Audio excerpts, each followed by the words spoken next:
नमस्कार, मैं हूं रानी रूहल और भारत के बढ़ते कदम के हमारे आज के इस एपिसोड में मैं आप सभी का स्वागत करती हूं। आज इस एपिसोड में हमारे साथ बातचीत के लिए मौजूद हैं केंद्रीय ग्रामीण विकास मंत्री चौधरी बीरेंद्र सिंह जी। बीरेंद्र सिंह जी, आपका बहुत बहुत स्वागत है। बीरेंद्र जी, कुछ ही महीनों के बाद मोदी सरकार को सत्ता में आए हुए 2 साल हो जाएंगे, तो अब तक के कार्यकाल में आपके मंत्रालय का क्या योगदान रहा है या आपके मंत्रालय की क्या उपलब्धियां रही हैं? देखिए, हमारा मंत्रालय का नाम से अगर आप जानना चाहें तो इसका अर्थ है ग्रामीण विकास। और आज भी देश की 69% जनसंख्या गांव में है, और जब तक गांव की आर्थिक व्यवस्था में उनकी भागीदारी बढ़ेगी नहीं, तब तक गांव का विकास संभव नहीं है। तो इस दिशा में ग्रामीण विकास मंत्रालय ने अनेक प्रोग्राम चलाए। उसमें सबसे बड़ा अभी जिसका प्रधानमंत्री जी ने 21 फरवरी को जिसका शुभारंभ किया है, रुर्बन मिशन के नाम से, वो एक ऐसा कार्यक्रम है जिससे कि गांव की अर्थव्यवस्था में बहुत बड़ा बदलाव आ सकता है।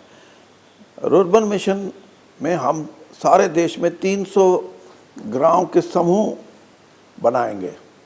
एक समूह में 25 से 50 हज़ार की जनसंख्या होनी चाहिए। तो उसमें 20 गांव का एक समूह भी बन सकता है, 6 गांव का भी एक समूह बन सकता है। वो गांव के साइज पे डिपेंड करता है। उसमें हम जितनी भी मूलभूत ढांचा, फिजिकल इंफ्रास्ट्रक्चर किसी शहर में उपलब्ध हो सकता है, कोई आप कल्पना कर सकते हो, वही मूलभूत ढांचा हम उस गांव के समूह में देंगे। और वहाँ ये भी देखेंगे कि किस प्रकार से उस गांव में आर्थिक गतिविधियाँ, इकोनॉमिक एक्टिविटीज़, वो भी शुरू हों। और आहिस्ता आहिस्ता वो गांव का समूह 2 साल में, 5 साल में, 7 साल में एक शहर की शक्ल अख्तियार कर ले। हमने गांव में कृषि आधारित कोई ऐसा हम कारखाना स्थापित करें, कोई ऐसा प्रोजेक्ट लेके आएँ जिससे कि उसके जो खेती का जो उत्पाद है उसकी मूल्य वृद्धि हो, वैल्यू एडिशन होने पे गांव के किसान की और खेती पे काम करने वाले आदमी की आमदनी 2-3 गुना बढ़ सकती है। तो ये एक हमारा कदम है जो हमने रुर्बन मिशन के माध्यम से लिया है। इसी प्रकार से आपको पता होगा, मनरेगा एक हमारा महात्मा गांधी ग्रामीण रोजगार योजना, वो एक बहुत बड़ा प्रोग्राम है। उसमें हमने अभी तक उस प्रोग्राम को शुरू हुए 10 साल हुए, सबसे ज़्यादा बड़ा आवंटन 2016-17 के बजट में किया है। 38,500 करोड़ का एक कंपोनेंट, जो शायद बजट में सबसे बड़ा कंपोनेंट हो। हमने एक कार्यक्रम बनाया है कि जो मनरेगा के माध्यम से 100 दिन का रोज़गार पूरा कर लेगा, उसको हम स्किल ट्रेनिंग देंगे। और स्किल ट्रेनिंग के माध्यम से 18 लाख ऐसे युवा युवतियों को जिन्होंने मनरेगा में 100 दिन का काम किया है, ट्रेनिंग देंगे, ताकि वो ज़िंदगी में आगे बढ़ने का जो उनका सपना है वो पूरा हो सके, वो आगे बढ़ सके। ये इस तरह की कई व्यवस्थाएं हमने की हैं। अभी जैसे आपने बजट की बात की, तो इस बार का जो बजट था वो पूरे तरीके से ग्रामीण क्षेत्र के लिए फोकस किया हुआ था। तो आपके लिए बहुत ज़्यादा चैलेंजिंग हो गया अब लोगों तक ये स्कीम्स लेके जाना, या और ज़्यादा फंड आपको अब अवेलेबल हो गया है कि लोगों तक आप ये चीज़ें पहुंचा सकें? देखिए, सिर्फ फंड्स की बात नहीं, प्रधानमंत्री जी ने एक बहुत बड़ी बात कही है। बजट में भी आपने उसकी झलक देखी होगी। उन्होंने कहा है कि हम ये चाहते हैं कि आने वाले सालों में किसान की, खेती करने वाले की आमदनी डबल हो, दुगनी हो। दुगनी आमदनी का मतलब ये है कि जो आज की अर्थव्यवस्था है उसमें 70% आबादी आर्थिक तौर पे उसकी क्षमता दूनी हो जाएगी। हमने एक बहुत बड़ा कार्यक्रम ये चलाया कि जो तिलहन और दलहन की खेती है, जिससे हम अपने देश का जो खजाना है वो दूसरे देशों से दालें मंगवाने के लिए कई हज़ार करोड़ रुपया खर्चते हैं। तो अगर हम उस दलहन की खेती को यहीं इतना बना दें कि हमें बाहर से ना मंगवाना पड़े, तो हम हज़ारों करोड़ की बचत करेंगे। और जिस किसान ने दाल की खेती की है उसका पूरा मूल्य मिले। तो जो सपना है कि दुगनी आमदनी का, ये ऐसी चीज़ें हैं जिसके लिए हमने कार्यक्रम चलाया है।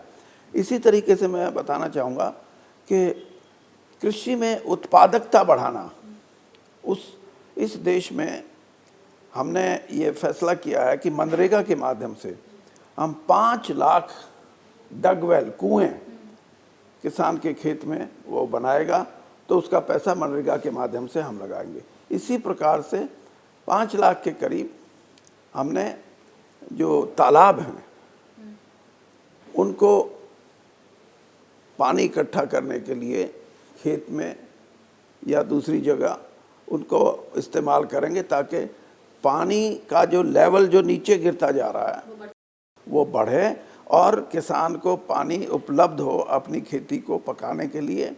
और तीसरी बात, जो जैविक खाद बनाने का काम है उसके लिए भी 10 लाख गड्ढे खोदने का एक कार्यक्रम है जो मनरेगा के माध्यम से चलेगा। उसका मतलब ये है कि जैविक खेती के माध्यम से हम अपने, जिसको ऑर्गेनिक कल्टीवेशन भी कहते हैं, उसकी तरफ भी रुझान जाएगा। तो यही एक सपना है हमारा कि हम गांव को इस देश की अर्थव्यवस्था में ऐसे जोड़ दें जिससे कि गांव का आदमी ये सोचे कि जो भी देश की धन दौलत है उसमें मेरा भी हिस्सा है। ये है सबसे बड़ी बात, ये सबसे बड़ी सोच है हमारी। मुद्रा क्या है? मुद्रा भी यही है। 5 करोड़ से 6 करोड़ के बीच में ऐसे लोग हैं जो छोटा व्यापार, छोटा धंधा करते हैं। कोई रेडी वाला है, कोई गाड़ी रखता है, कोई, उनको भी यही परेशानी है कि साहूकार के पास जाना पड़ता है, किसान को साहूकार के पास जाना पड़ता है, और एक बार साहूकार के पंजे में फंस जाए तो साहूकार का मूल उतारना तो दूर की बात हो, उसके ब्याज में ही उसकी सारी ज़िंदगी ख़त्म हो जाती है। तो इस चीज़ से बाहर निकालने का एक प्रयास मुद्रा के माध्यम से किया गया। जनधन योजना जब हमने शुरू की, इस देश में 3 करोड़ 40 लाख लोगों के खाते थे बैंकों में और हमारे 25 करोड़ के करीब परिवार हैं। हम ये मान लें कि एक परिवार में 5 आदमी हैं तो इस देश में उस समय 17 करोड़ की आबादी बैंकों से जुड़ी हुई थी। 110 करोड़ की आबादी बैंकों के चक्र से बाहर थी।